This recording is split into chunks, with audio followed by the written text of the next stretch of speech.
ओम गणेशाय नमः। ओम नमः शिवाय।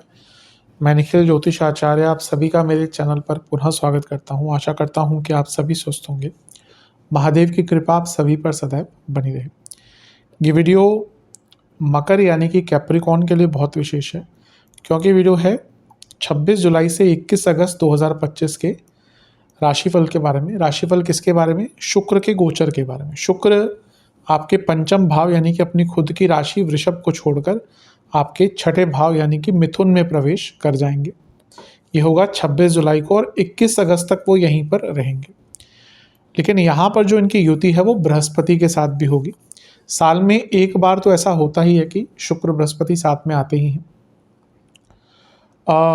शुक्र जहाँ दैत्यों के आचार्य हैं, दैत्याचार्य बोलते हैं उनको, वहीं बृहस्पति देवताओं के आचार्य यानी कि दोनों ही गुरु हैं, दोनों ही ज्ञान से संपूर्ण परिपूर्ण है। अधिकतम जब हम बृहस्पति की बात करते हैं तो हम ज्ञान आदि की बात करते हैं, लेकिन जब हम शुक्र की बात करते हैं ना, हम सीधा उनको रोमांस, भोग, लग्जरीज यही सब डिनोट कर देते हैं, जो कि आधा सच है। शुक्र के पास अपने आप में बहुत विद्याएं हैं, बहुत ज्ञान है, इसलिए वो दैत्यों के आचार्य बने। इसलिए तंत्र अगर कोई व्यक्ति सच में सीखता है तो उसका शुक्र बली होना चाहिए। तंत्र के द्वारा कुछ कर पाता है तो शुक्र बली होना चाहिए। बिना शुक्र के आप तंत्र में आगे बढ़ ही नहीं सकते। जहाँ बृहस्पति जो दक्षिण मार्ग है साधनाओं का, उसके कारक हैं, शुक्र जो है वो वाम मार्ग के कारक हैं। उसमें ऑब्वियसली आगे चलकर राहु का भी प्रभाव आता ही है। लेकिन दोनों नैसर्गिक शुभ ग्रह हैं। बाकी देखिए 9 ग्रहों में से सबकी क्लासिफिकेशन है। राहु, केतु, शनि, सूर्य, मंगल, इनको अशुभ ग्रह कहा जाता है, मैलेफिक कहा जाता है, पाप ग्रह, क्रूर ग्रह, जो नाम उनको दिया गया है। वैसा नहीं कि उनके बुरे ही प्रभाव होते हैं, गलत चीज़ है। लेकिन देखिए एक क्लासिफिकेशन जिसने भी ज्योतिष लिखना स्टार्ट किया था पहले, उन्होंने इस प्रकार से करी है। पर हाँ, अगर कंपैरिजन में देखें तो इन ग्रहों के पास जो नेगेटिव कारकत्व हैं वो ज़्यादा होते हैं। बाकी जो 4 ग्रह हैं उसमें से इन दोनों ग्रहों को नेचुरल बेनिफिक यानी कि नैसर्गिक शुभ ग्रह कहा जाता है। बुध और चंद्रमा ये कंडीशनल होते हैं बेनिफिक। चंद्रमा जो पक्ष बली होंगे उनको बेनिफिक माना जाता है। शुक्ल पक्ष की सप्तमी से कृष्ण पक्ष की सप्तमी, कहीं कहीं पे अष्टमी भी बोलते हैं, बल्कि ये मान के चले कि जो उधर चढ़ते हुए चंद्रमा है जो पूर्णिमा की तरफ जा रहे हैं, और फिर पूर्णिमा के बाद जो कृष्ण पक्ष है उसके 6-7 तिथियों के बाद के जो चंद्रमा होते हैं, इनको बली चंद्रमा माना जाता है। बाकी जो चंद्रमा है उनको थोड़ा सा या नेगेटिव चंद्रमा मानते हैं। और बुध अगर शुभ ग्रह के साथ बैठा है तो अच्छा, पाप ग्रह के साथ बैठा है तो बुरा। लेकिन फिर से मैं कहूँगा ये बहुत जनरल है। लेकिन कहने का तात्पर्य है ये दोनों नैसर्गिक, इनको बिना किसी कंडीशन के सबसे बेनिफिक प्लैनेट्स माना जाता है। और हो भी क्यों ना, अब अगर हम देखें तो इन दोनों ग्रहों के पास सबसे ज़्यादा अच्छे कारकत्व हैं। भाई आपको धन की बात करनी है, भाग्य की बात करनी है, संतान की बात करनी है, ज्ञान की बात करनी है तो बृहस्पति है। आपको लक्ष्मी, भोग, विवाह, लग्जरीज, शुक्र। तो जब इन दोनों की युति होती है तो ऑब्वियसली चीज़ें बदलती हैं। ये दोनों एक प्रकार से लक्ष्मी कुबेर है। ये लक्ष्मी ही है और ये कुबेर के समान है बृहस्पति। व्यक्ति पैसा कितना कमा ले, बृहस्पति अच्छा नहीं है तो सेव नहीं कर पाएगा। इसलिए इन दोनों की युति बहुत विशेष होती है, साल में एक बार होती है। जहाँ बृहस्पति को कोई भी ग्रह अपना शत्रु नहीं मानता, वहीं बृहस्पति खुद शुक्र को ही अपना शत्रु मानते हैं। इसीलिए इन दोनों की जब युति होती है कई अच्छे रिजल्ट मिलते हैं, लेकिन ये दोनों उस भाव में बैठकर थोड़ा बहुत बुरा रिजल्ट भी दे सकते हैं उस भाव को।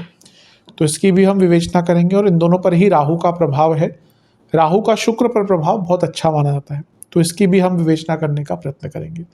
तो क्या अच्छा बुरा शुक्र के इस गोचर और बृहस्पति की युति के साथ हो सकता है हमारे जीवन में, ये सब जानने के लिए राशिफल अत्यंत विशेष है।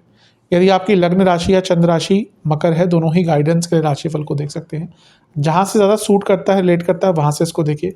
व्यक्तिगत तौर पे मेरा मानना है लग्न से देखेंगे तो अच्छा, इनकेस नहीं पता है तो चंद्र राशि से भी इसको देख सकते हैं। शुरू करते हैं। सर्वप्रथम छठे भाव में शुक्र आ रहे हैं, सबसे पहले उसी को डिस्कस करते हैं। शुक्र आपके योग कारक ग्रह है। मकर लग्न के लिए शुक्र योग कारक है। जो भी शनि के लग्न है उनके लिए शुक्र और जो भी शुक्र के लग्न हैं उनके लिए शनि, ये योग कारक ग्रह बन जाते हैं। इसलिए शनि और शुक्र की जो मित्रता है वो अटूट होती है। दोनों की प्रकृति बहुत अलग है लेकिन मित्रता बहुत है दोनों में, शनि शुक्र में। इसके पीछे कहानी है, कभी नवग्रहों के बारे में पढ़िएगा तो पता चलेगा। लेकिन शुक्र का छठे घर में आना उतना अच्छा नहीं होता। मेरे हिसाब से शुक्र अधिकतम जगहों पर अच्छा ही रिजल्ट देते हैं, क्योंकि शुक्र सबसे शुभ ग्रह है। इवन बृहस्पति से भी ज़्यादा शुभता शुक्र की मानी जाती है। लेकिन छठा भाव एक ऐसा ग्रह है जहाँ पे जो बहुत सौम्य ग्रह है, जैसे शुक्र, चंद्रमा, स्पेशली शुक्र, ये आके थोड़ा सा बलहीन हो जाते हैं, इनकी जो शुभता है वो कम होती है।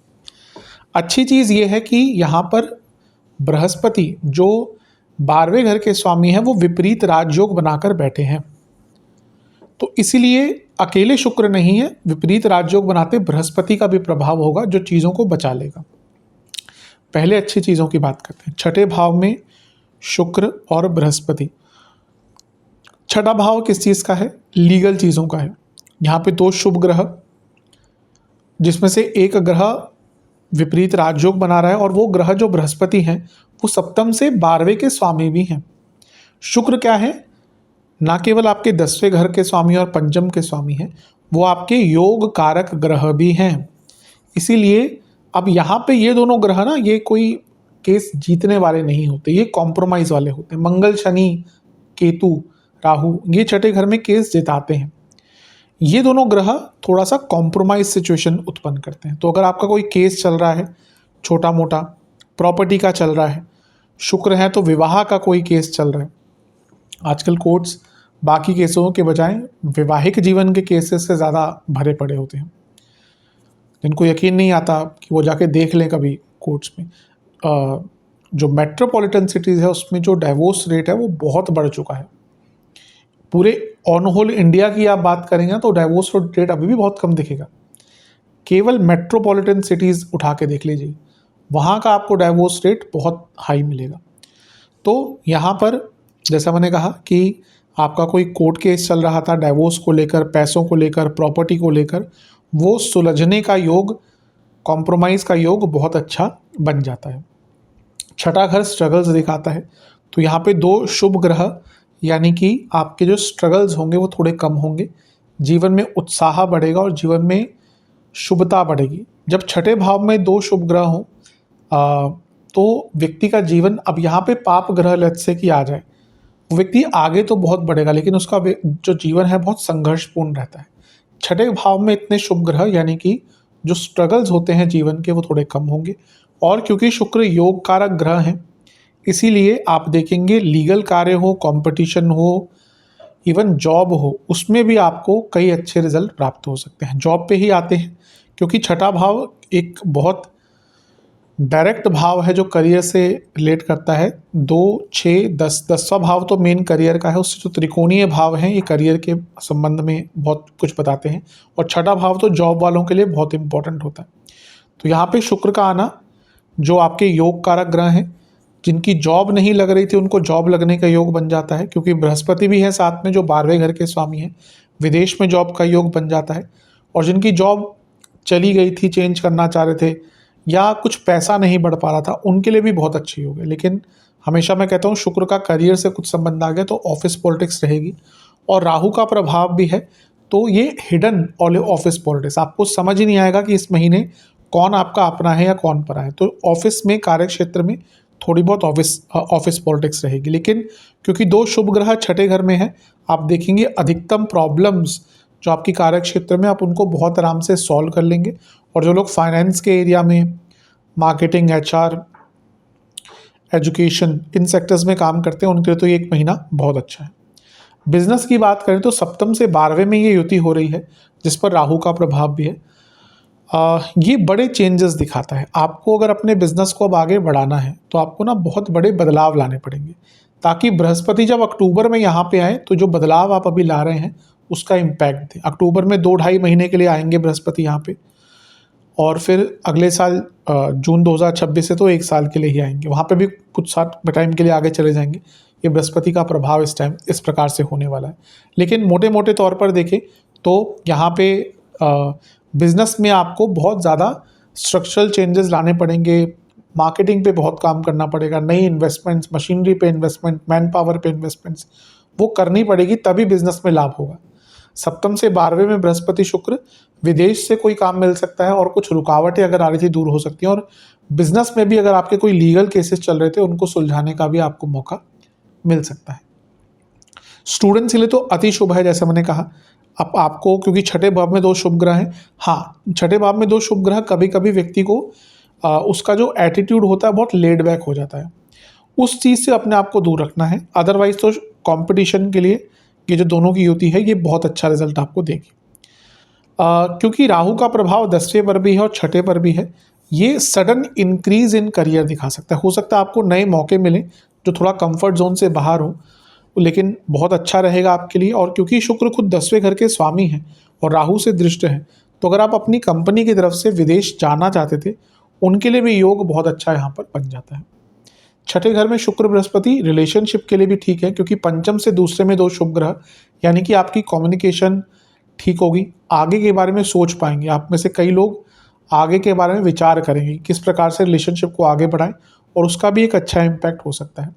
मैरिड लाइफ पर इसका जहाँ तक बात है थोड़ा सा बुरा प्रभाव रहेगा, क्योंकि सप्तम से 12वें में कारक भी हैं शुक्र विवाह के, और बृहस्पति भी हैं जो खुद 12वें घर के स्वामी हैं और सप्तम से 12वें में बैठे हैं। तो मैरिड लाइफ में, और वैसे भी शुक्र का इरेस्पेक्टिव ऑफ कोई भी भाव के स्वामी हो, छठे घर में आना मैरिड लाइफ के लिए अच्छा नहीं होता। और राहु का प्रभाव भी है, तो मैरिड लाइफ में communication problem, trust issues, discontentment, ये सारी चीज़ें बहुत तंग करने वाली हैं। तो बाकी सब चीज़ों पर एक अच्छा इम्पैक्ट दिख ही रहा है, लेकिन मैरिड लाइफ पर थोड़ा सा बुरा प्रभाव रहेगा। ये दोनों ग्रह मिलकर 12वें घर को देख रहे हैं और राहु के प्रभाव में है। फिर से कहूँगा, विदेश के अनसुलझे काम, वीज़ा के काम, विदेश में जॉब, विदेश में घूमना है, इन सब चीज़ों के लिए बहुत अच्छा रिजल्ट देंगे। क्योंकि धन कुबेर या फिर कहिए लक्ष्मी कुबेर जो योग आपका बन रहा है वो छठे घर में है, जो दूसरे से त्रिकोण में है। अच्छी इन्वेस्टमेंट के मौके, सेविंग्स के मौके भी आपको प्राप्त होंगे। तो अगर बड़े आधार पर देखें तो दोनों की ही जो युति है आपके लिए बहुत लाभकारी दिख रही है। हर जगह पर ही इनके अच्छे योग दिख रहे हैं। जो 2-3 नेगेटिव चीज़ें मैंने कही उनका जितना ध्यान रखें उतना अच्छा है। कोई लीगल केस सुलझाने के लिए, कोई वाद विवाद सुलझाने के लिए सबसे अच्छा समय आपका यही है। बृहस्पति एक उपचे भाव के स्वामी भी हैं और शुक्र आपके योग कारक ग्रह है। जो रुकी रुकी सी जिंदगी थी, क्योंकि अभी आपके लग्नेश जो है शनि वो वक्री चल रहे हैं, हो सकता है 13 जुलाई के बाद से आपने देखा होगा कि जीवन थोड़ा सा रुक गया है।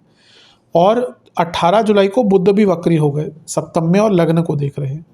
तो जो रुकावटें, जो धीरापन, जो मंदता आपको अपने जीवन में देखने को मिली थी वो भी 26 जुलाई से बहुत हद तक सुधर जाएगी। तो जैसा मैंने कहा, बहुत अच्छा योग दिख रहा है। जो भी नेगेटिव चीज़ें हैं उनका ध्यान दीजिएगा।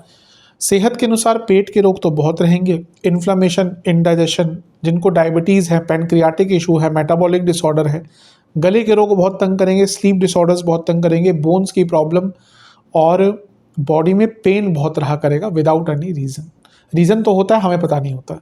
वात बढ़ता है, या यहाँ पे देखें तो वात और कफ की प्रधानता थोड़ी सी रहेगी, उसके कारण इस प्रकार की चीज़ें हो सकती हैं।